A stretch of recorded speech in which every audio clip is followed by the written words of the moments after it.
इथशी दरवर्ष 2 तारखेला एका महान विभूतींना नतमस्तक होण्यासाठी तशी मोठ्या प्रमाणामध्ये उपस्थिती वाढत चाललेली आहे। या समितीचे अध्यक्ष आपल्या सर्वांचे नेतृत्व माजी आमदार आदरणीय पवार साहेब, आमचे सहकारी प्रमोदजी इंद्राव, ठाणे जिल्हा परिषदचे माजी अध्यक्ष सुभाषजी पवार, चेतनशिव पवार, प्रतीकजी इंदुराव, कोल्हापूर बांगर, जिल्हाधिकाऱ्यांचे खास करून प्रतिनिधी आलेले उल्हासनगरचे प्रांताधिकारी श्री शर्मा साहेब, आताच एवढ्यात निघून गेलेल्या आपल्या रायगड जिल्ह्याच्या SP Achal Dalal, tehsildar Abhijit Deshmukh, BDO madam Lata Gaikwad, deputy engineer Korde साहेब, अनिल गरज, बदलापूरचे नगरसेवक किरण भोईर, सर्वच उपस्थित असलेले मान्यवर, समितीचे सर्व पदाधिकारी, जमलेल्या सर्व माझ्या बंधू भगिनी आणि माझ्या बाळमित्रांनो, खरं म्हणजे हे स्थान शोधताना एवढा त्रास झाला असेल तर त्या टायमाला त्यांनी इथंशी प्रवास कसा केला असेल हे जर आपण सगळ्यांनी तुम्ही आम्ही विचार केला तर देशाची खऱ्या अर्थाने जी विचारधारा त्या टायमाला होती, स्वातंत्र्य मिळालंच पाहिजे आणि त्या स्वातंत्र्याला खऱ्या अर्थाने बलिदान देण्यासाठी कुठल्या कुठल्या ठिकाणातून जाऊन त्यांनी त्याग केलेला आहे।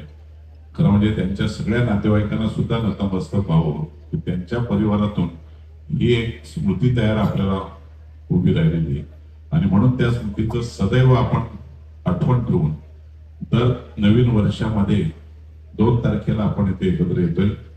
निश्चितपणे प्रत्येकाच्या मनातला आदर हा वाढत चालला नाही।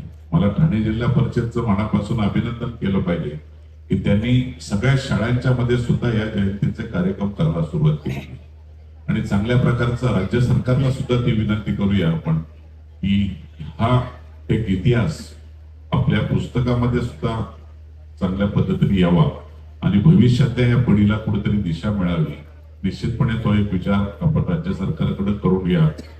आता मला पवार साहेबांनी जे सांगितलं, साहेब खरं म्हणजे वन विभागाच्या माध्यमातून रस्त्याची जी अडचण होती आपली ती आता सुटली, त्याला मान्यता दिल्लीने दिली, दिल्ली वन विभागाने आपल्याला तत्वतः मान्यता दिली आणि त्याचं काम पण सुरू झालंय। खरं म्हणजे ठेकेदारांच्या मुळे ते काम राहिले, ठेकेदार लवकर जर भेटला असता चांगला तर आपल्याला हा रस्ता सुद्धा ताबडतोब झाला असता, पण ती काही अडचण राहणार नाही। आता 1 महिन्याच्या आत हा रस्ता चांगल्या पद्धतीने होईल, त्यामुळे पुढच्या वर्षी किंवा आपल्याला इतर वेळेला यायला रस्ता एकदम सुस्थितीत राहील आणि चांगल्या प्रकारचा होईल। मी मनापासून वन विभागाचे पण आभार मानेल की त्यांनी चांगल्या प्रकारचं सहकार्य केलं। आपण दुसरा प्रस्ताव जो इथे सांगितलाय की इथे विकसित करण्यासाठी काही, आणि खरी गोष्ट आहे या भागात काही डेव्हलप जर झालं तर इथं निश्चितपणे लोक इथे खूप येतील आणि त्याचा एक या स्थळाला महत्व प्राप्त होईल। तो प्रस्ताव पण आपण करू, राज्याच्या मुख्यमंत्र्यांना आणि वन मंत्र्यांना निश्चितपणे तो प्रस्ताव आपण घेऊन दिल्लीला जाऊन त्याची मान्यता घेण्याचा प्रयत्न करू, मिळेलच त्यामध्ये काही नाही।